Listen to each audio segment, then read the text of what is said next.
Hello and welcome to the Abhivachan series in English in collaboration with Atlantic Films. We have been reading Ruskin Bond stories. Today I'm going to read Sita and the River, story of Ruskin Bond, which is quite long in the length, so I'm going to read some part of it. Story contains Sita in it, a very young girl who lives with her grandparents on an island in a river, and then she gets into a very dangerous and adventurous situation of flood. Then how does she get out of it is the story all about. In this story, she meets a young boy, almost of her age, and then they both get out of the flood, then they get out of the forest, and how do they meet their families again, how do they get back to their home, is the story all about. So, to read the entire journey, you have to read the story. But I'm going to read some part of it today. So, let's begin. A small boat on a big river. A river that had broken its bounds and reached across the plains in every direction. The boat moved swiftly on the wild brown water, and the girl's home and the boy's home were both left far behind. The boy wore only a loincloth. He was a slim, wiry boy with a hard, flat belly. He had high cheekbones and strong white teeth. He was little darker than Sita. He did not speak until they reached a broader, smoother stretch of river. And then, resting on his oars and allowing the boat to drift a little, he said, "You live on the island. I've seen you sometimes from my boat. But where are the others?" "My grandmother was sick," said Sita. "Grandfather took her to the hospital in Shahganj." "When did they leave?" "Early this morning." Early that morning. And already Sita felt as though it had been many mornings ago. The moon was almost at the full, and they could see a belt of forest along the line of the river. "I will try to reach the trees," said Vijay. He pulled for the trees, and after 10 minutes of strenuous rowing, reached a bend in the river and was able to escape the pull of the main current. Soon they were in a forest, rowing between tall trees of sal and shisam. The boat moved slowly as Vijay took it in and out of the trees, while the moonlight made a crooked silver path over the water. "We will tie the boat to a tree," he said. "Then we can rest. Tomorrow we will have to find a way out of the forest." He produced a length of rope from the bottom of the boat, tied one end to the boat's stem, and threw the other end over a stout branch which hung only a few feet above the water. The boat came to rest against the trunk of the tree. It was a tall, sturdy tree, the Indian mahogany. It was a safe place, for there was no rush of water in the forest, and the trees drew close together, making the earth firm and unyielding. But those who lived in the forest were on the move. The animals had been flooded out of their homes, caves and lairs, and were looking for shelter and high ground.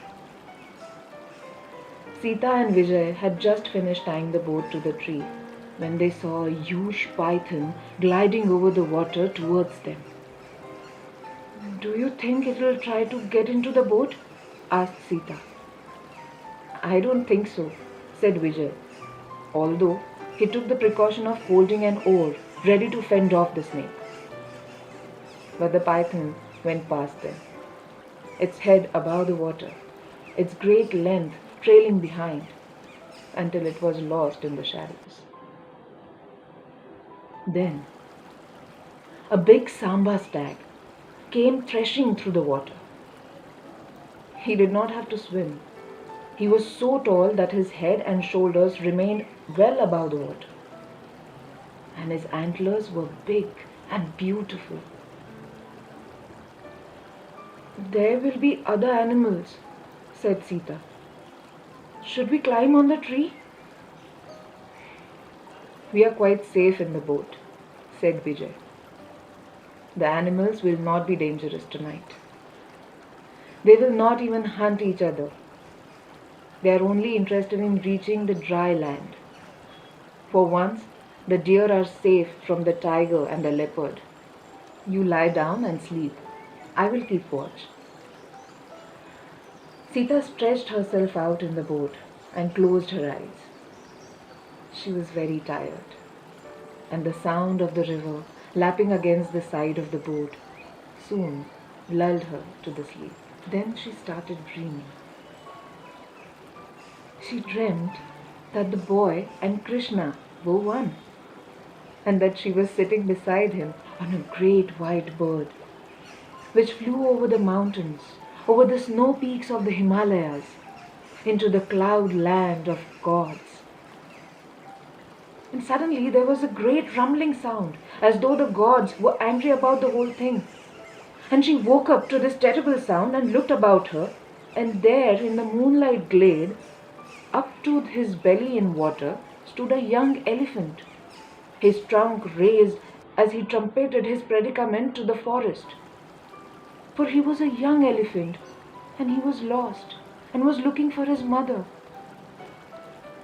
He trumpeted again, and then lowered his head and listened.